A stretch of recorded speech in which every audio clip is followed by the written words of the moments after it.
Pedophiles are hated by everyone in society, including the police. But what happens when police officers discover that their coworkers are actually pedophiles? 17. What do you mean, okay? Okay. But you got a 17-year-old hanging out with you. You communicating with a younger female on Snapchat? I did not hurt that female. I don't even know anything about it. Here are 5 times when cops realize their colleague is a pedophile. Case 1. Start with the case of a deputy sheriff who desperately needed a lawyer.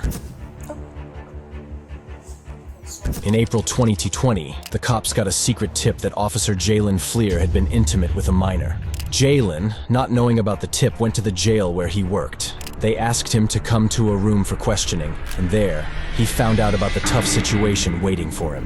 Read what you did initial. So you understand that you're not under arrest and you are not being detained. You understand that you're free to leave at any time. There will not be any locked doors keeping you from leaving. As you notice, that one doesn't have a lock behind you.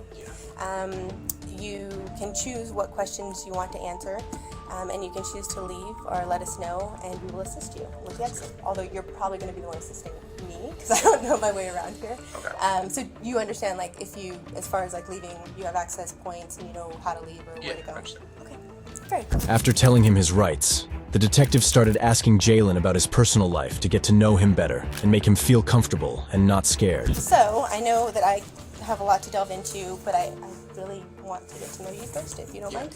Okay. So I found that you went to Santana High School? I did, yes. Okay. Can you tell me a little bit about your upbringing? Yeah, so grew up Santana High School, played sports, football, baseball. The girls went to college for a little bit, played baseball there. I got a job here. Worked at Dick's Sporting Goods before this, so this is my second job. So I've been working with this department for coming up on 5 years now. So baseball seemed pretty important to you back in high school. What position? Pitcher. Cool. How's your arm holding up? I mean, soreness every once in a while, but I haven't thrown for a while. So. Yeah, no, it still kills me. I played softball. Okay, nice. So I was, third, short, center, and pitcher. You're in San Diego? Yeah, down Hilltop, Indian Valley kind of area. But I know, like, back when, I don't know if it's the same for you, they had no idea, like, what icing and massaging. Yeah, I did not, so I'm paying the price for it. So. Yes, and which I'm paying for it still. But so, did you ever play any other sports in high school? High school, no, just Jalen ended up sharing personal stuff with the detectives, thinking it wasn't important for the case with the minor. But soon, he'd see how useful that info would be during the questioning. And I know when it comes to Facebook, you connected to an email address. Do you know what email address is connected to it?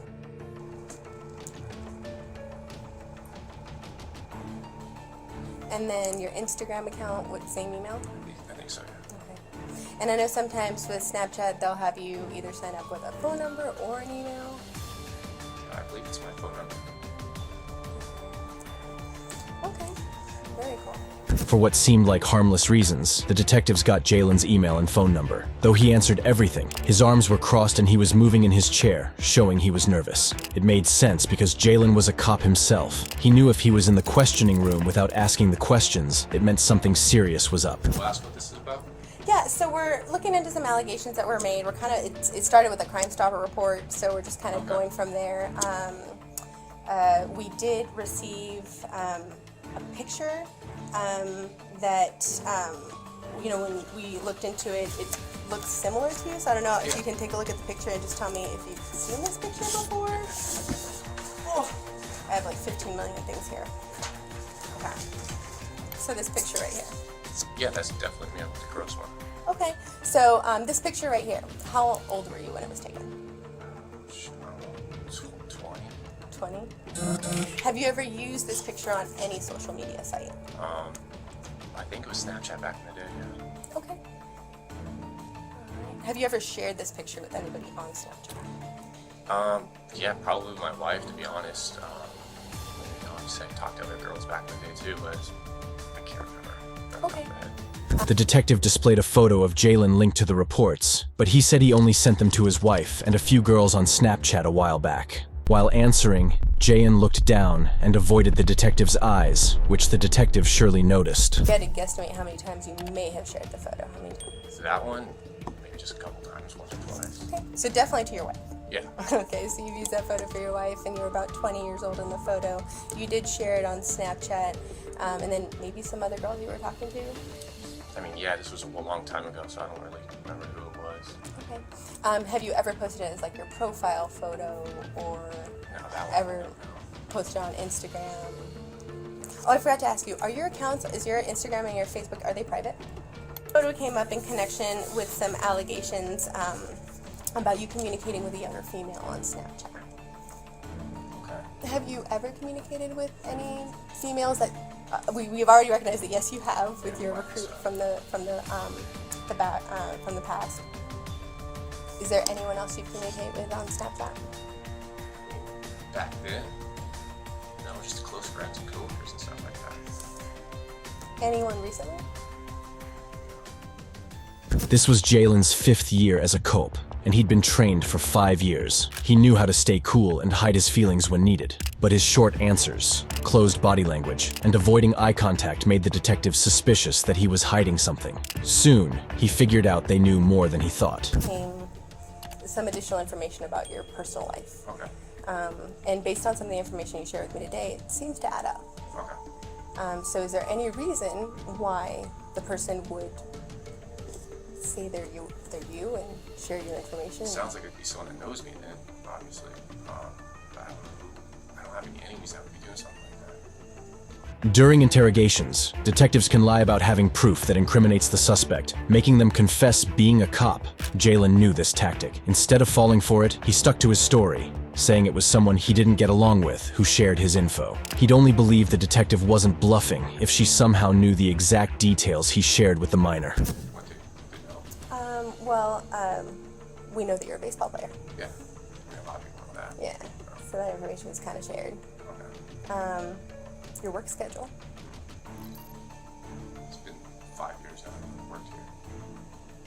Specifically the transition to 7 days on, 7 days off. Okay. That recently. I couldn't tell you who that would be. With his body tense, breathing heavily, and arms wrapped around himself for comfort, Jalen realized he misunderstood the detective's nice attitude for not knowing much. Now it was clear things were only going to get worse. Okay, it's top 11. So, I know as an athlete, sometimes when I would do my usernames and stuff, I would kind of use a combination of my things that I know about myself, right? So that way I wouldn't forget it. So this particular picture came from an account with this username, right? J178211. Okay? And I recognize that your jersey name in college was 17. Yes, it and was. then high school was 82, and it was 11. In 2011? I never had 11. No, as far as you graduated in 2011. I did, yeah. And it goes by Jay, and it is a Snapchat account that has some links to you. Okay. Okay? Jay, I'll be very honest, I want to know the truth. Yeah, no, I never even heard of that account. Okay. The Snapchat account that shared Jalen's picture and personal info with the minor was J178211. It was made up of his name, his college baseball jersey number 17, his high school jersey number 82, and 11 for his graduation year in 2011. It was connected to Jalen's email and phone number. After many questions, Jayen asked for a lawyer, but unfortunately, it was a bit late. The case involved 4 victims aged 12 to 14. Prosecutors said there were more than 41 victims, but their ages couldn't be confirmed. Jayen pleaded guilty to 18 serious charges and 2 lesser ones. He got a 12-year sentence in state prison. Eventually, Jayen admitted to his crimes. Case 2. Well, Jalen was finally served with justice, but our next suspect was on another level. Like, getting high with a young kid, whatever, is a bad idea. No matter how, if they're 17 or 20, like, In March 2017, a father reported to the police in Moortown because he was worried about his 17-year-old son. He said his son was at the Super 8 motel around 12:30 a.m. The police went there to check on the son and make sure everything was all right. He's either here for narcotics or prostitution for narcotics. Kids prostituting themselves. Motel room. Smells like some hydro in there. Knocking on the door. Rest first. What we are worried about is you having a juvenile in there. At that time, the officer didn't realize he was dealing with 35-year-old Senator Ralph Shorty, a Republican from the Oklahoma Senate. Instead, the officers were puzzled, trying to understand why this man was at a motel with a teenager in the middle of the night. Come out. Come out before you get me worried. Show me your hands. Okay. Take a seat on the... What's going on? What's going on with you, man? Trying to have A good time? Yeah. What's your name? Ralph. Ralph what? Shorty. You got an ID, Shorty? Shorty doesn't sound like a last name to me. My last name. Shorty is? Yeah. That's the cartoon. And then you growed like 10 feet? It kind of doesn't work, does it? I'm sorry, guys. You're kind of freaking me out a little bit. Yeah, that's what we do. He's 17. Okay. What do you mean, okay? I didn't know you. Okay. But you got a 17-year-old hanging out with you. I mean, Dad's worried, and you understand that? yeah, I didn't know. Okay, you got ID on you? Is there any other drugs in here other than weed? There's nothing. Is there any guns in here? No, sir. Okay. Can you show me that he's only 17? No, I can't, but I can convince you that he is. Well, yeah, I could put you in handcuffs and throw you in the back of a car.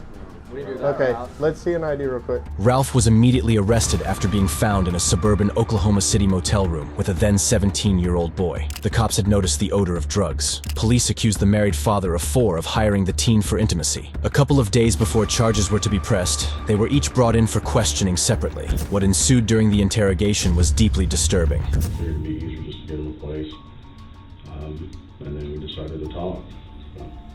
Okay. So, how do you, do you text him or how do y'all communicate? Usually phone calls. Phone calls? Okay. Well, it's interesting because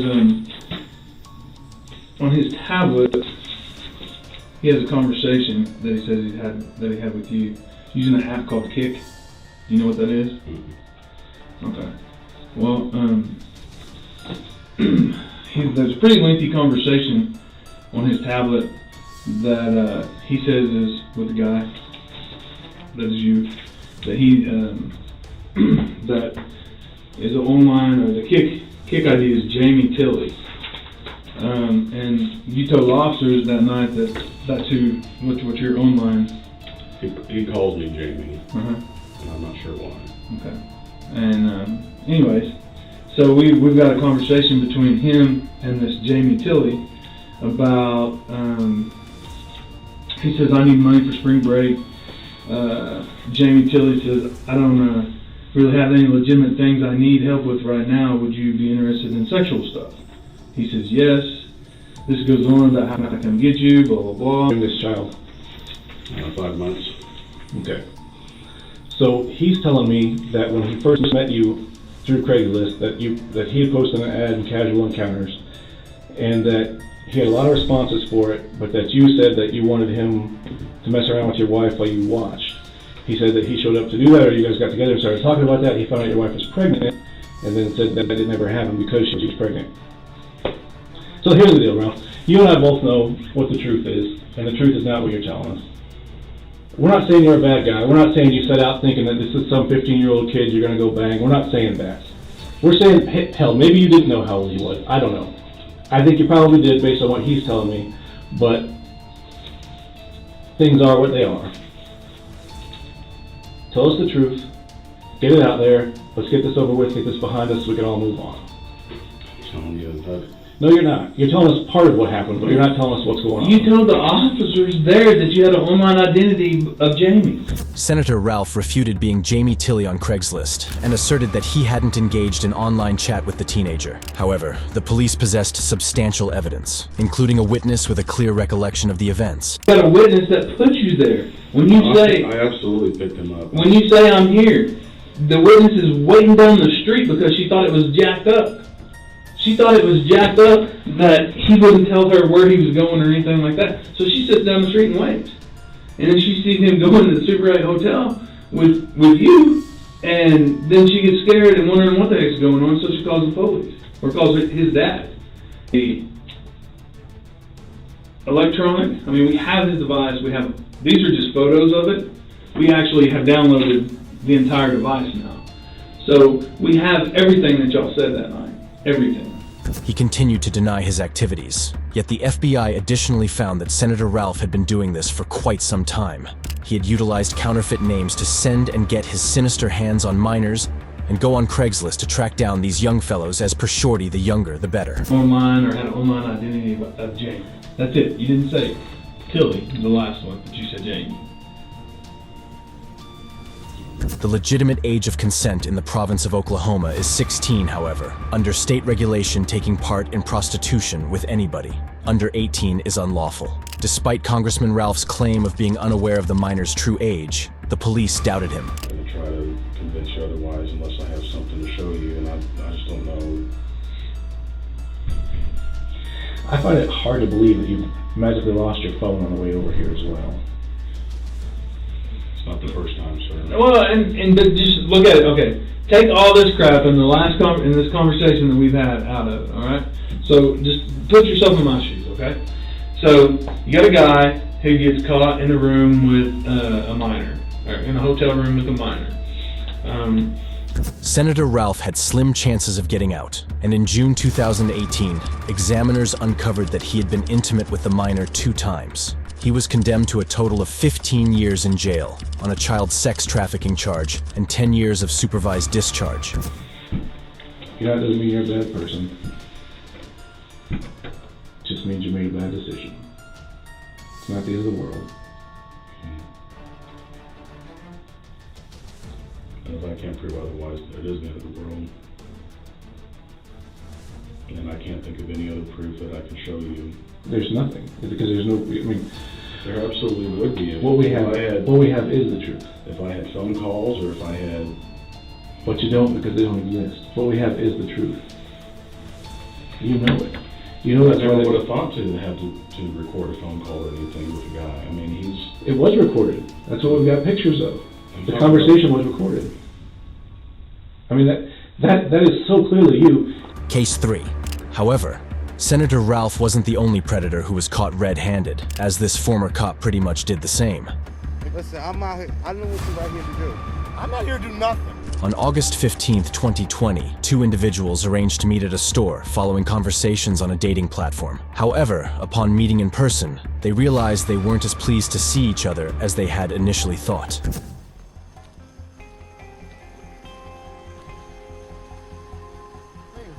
What you here for? How you doing? What's your name? Paul. Paul? Yeah. What you right here for? What's that? What you right here for, Paul? Me? Yeah. I'm here to meet some of my friends.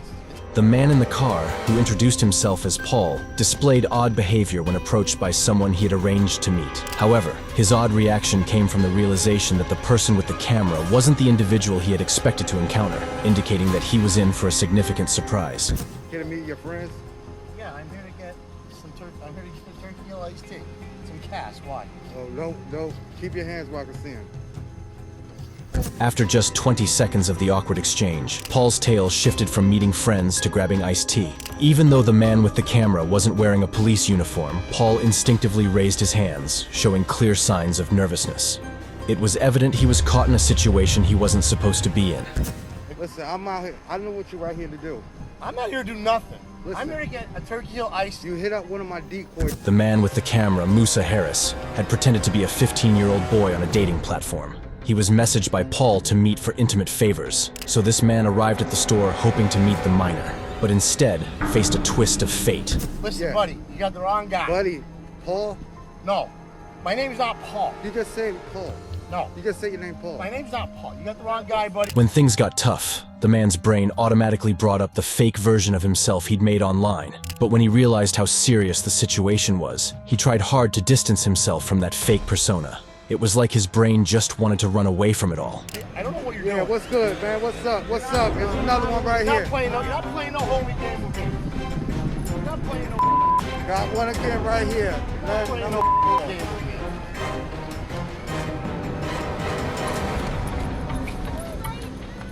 Get your ass out of here. The predator catcher caught another person, but he didn't realize right away whom he had caught. The man he caught used to be a cop, Leonard Galley. He got fired 3 years ago for breaking the rules at work. Leonard was sentenced to 1 to 2 years in jail and got 5 years of probation. He had to go to therapy for his behavior, and now he's listed as a serious sex offender. Case 4. And if you think Leonard was the worst, then you haven't witnessed the case of Detective Robert Strand, who on June 19th, 2022 would be discovered to have some very illegal videos on his mobile device. Mr. Strand, go ahead and step out here. So we're going to do this, officer's going to switch out the cuffs, and then we will go ahead and take your holster and stuff off.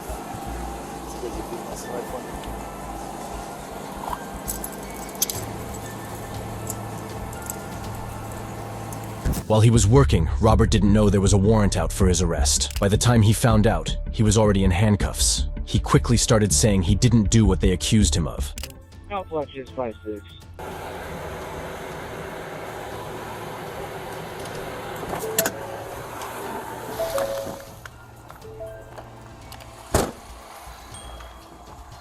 How you doing? Hey. Sir, can I have you do me a favor? Set your paperwork on the tailgate right there. Go ahead and place your hands behind your back for me. Go ahead and relax your legs. Okay.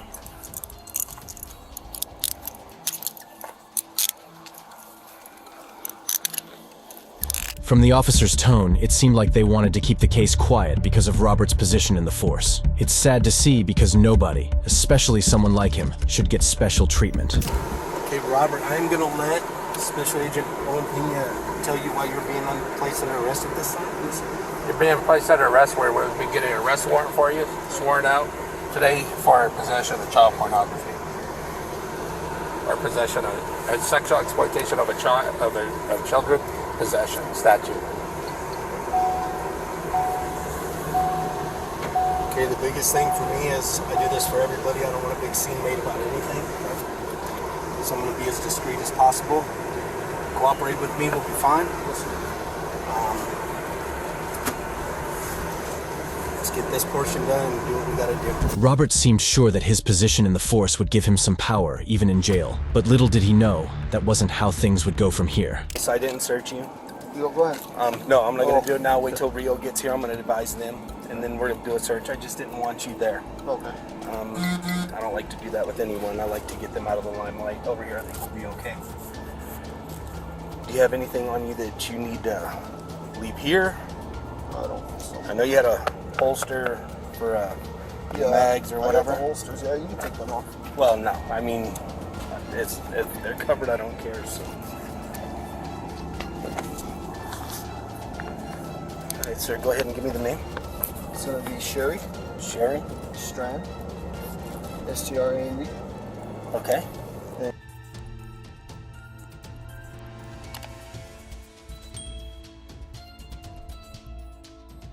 Residence? Yes. Is there anything that she needs to know other than just take the dogs? Just take the dogs.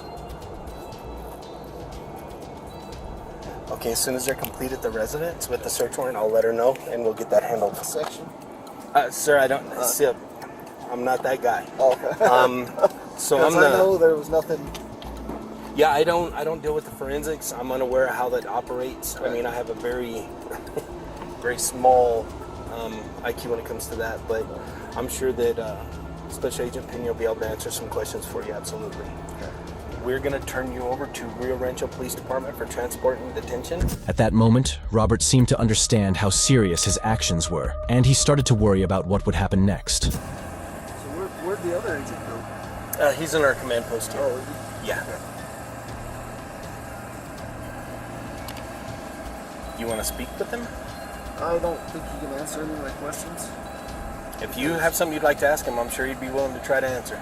Yeah, because Okay. I didn't have anything to say about my comments. But it's not a big deal. I can have him come by. Not a problem, man. I don't know how much he can answer, but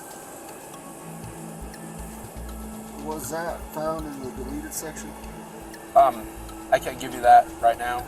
It'll be listed in the where it was found. In the arrest warrant. Yeah. Anything I knew about was. Okay. All right. That's why I was asking. Okay, no problem. I think you guys were arrested for that. All right. Okay. Yeah, you're good. Okay. So what's next? What's next is Rio's coming. They're gonna transport you to their holding cell, Robert was eventually taken into custody and driven to jail, where he faced charges of 2 felony crimes related to minors. After getting out of jail, he had no choice but to quit his job. Case 5. While Robert was lucky to get out of jail, this next cop got 440 years in prison. Scared. I don't know nothing about the lady. I'm telling you. I'm telling you, she was scared to death. On June 10, 2006, around 12:30 a.m., a woman called 911 saying she saw a man peeking through her window. When the police got there, they found their coworker Jeffrey near the house. They arrested him and brought him to an interrogation room, hoping he could explain, but the detective was let down. Did you meet up with the police officer last night? You're talking about Zena. Yes. When I was walking around by the lake, looking at the lake down there. Again, I drove down there. I couldn't sleep. All right. Houses come up for sale in that area all the time. I'm interested in buying my mother-in-law a house. She lives up in Greeley. She's poor. She's on fixed income. I wanted to move closer to us. Houses come for sale. There's a townhome right there for sale. It won't work. But anyway, I was looking to see what kind of access went down to that lake. That's all. The officer said he was in the neighborhood around 12:30 a.m. because he was searching for a new home for his mother-in-law. He claimed he was just heading back to his parked car when he got arrested. The detective thought Jeff's story was pretty unbelievable because it wasn't something a cop would normally do. You know, to being a police officer, that kind of thing is not what we want. We don't, as police officers, we don't walk around at 12:30 at night in the morning, walking in between the houses. I walked between the houses. I was by the lake. I couldn't keep going, so I walked up between the houses. That's it.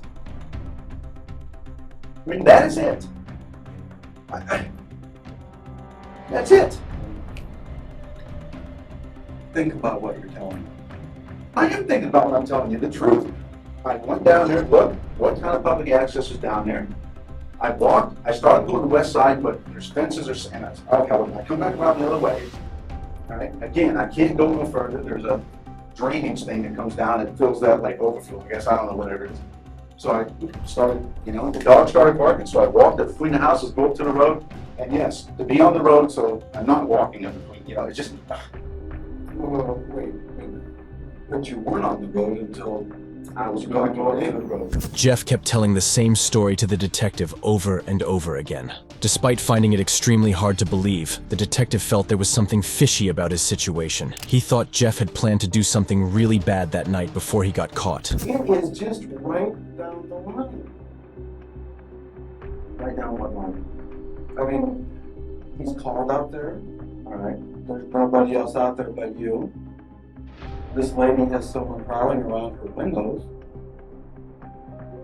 She's a very attractive young lady. It wasn't me. I wasn't prowling around anyone's windows. I wasn't prowling around at all. Jeff stuck to his story, and after more than an hour of questioning, he was allowed to go home from the station. But the authorities weren't convinced by his words alone. They conducted an investigation that uncovered something startling. When they searched Jeff's police computer, they discovered he had recently looked up the license plate of the woman whose house he was caught near that night. But that wasn't all. Authorities also found the names of 2 other women who had been violently assaulted in their homes by someone who matched Jeff's description. I did not do anything to anybody at any point in time. All right? I'm not looking in some woman's windows. I'm not doing any of that. I walked down by that lake. That's what you said a minute ago. You said somebody was walking around looking in this woman's windows. It was not me. Whoever it was, I have no goddamn clue. No goddamn clue whatsoever. I don't know that I said I don't know how else to say it. All right? All right? The truth is the truth. I've already told it to you, and that's that. I don't know what else to do. Excuse me for getting pissed off here, but I didn't do anything wrong. All right? I did not do anything wrong. Period. I don't know how else to put it. I don't know how else to do it. I don't. During the investigation, both women were shown a lineup of photos, including Jeff's. Despite saying the attacker wore a mask during the assaults, they identified Jeff as the rapist, pointing out his unmistakable clear blue eyes. After a long court trial, a jury declared Jeff guilty on 35 charges of rape, kidnapping, and stalking. He was sentenced to 440 years in prison.